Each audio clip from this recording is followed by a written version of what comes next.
Welcome to the Rim Brake Rodeo. We hope this video helps. In this video, I will explain how to remove your Porsche Cayenne engine cover. To begin, ensure your engine is completely cool to avoid any burns. You'll find 4 main retaining clips holding the cover in place. These are usually black and circular, positioned 2 on each side. Gently lift each clip upwards to release its hold. Once all 4 clips are disengaged, the cover should lift straight off with ease. Take your time and avoid forcing it to prevent damage. Before you start, make sure your engine has cooled down completely to prevent any burns. Now, look for the 4 retaining clips on the engine cover. You'll find 2 clips on the left side and 2 on the right side.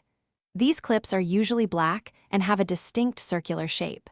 Identifying them correctly is the first crucial step in safely removing the cover. With the clips identified, it's time to release them.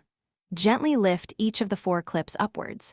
If a clip feels a bit stiff, you can carefully use a small flathead screwdriver to assist in prying it up.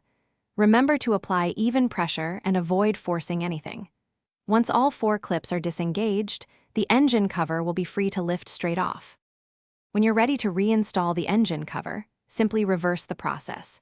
Carefully align the cover with its mounting points on the engine. Once it's properly seated, gently press down on each of the 4 corners until you hear and feel the clips snap securely into place. Double-check that all 4 clips are fully engaged to ensure the cover is firmly attached. Thanks for watching. Consider subscribing if we helped you.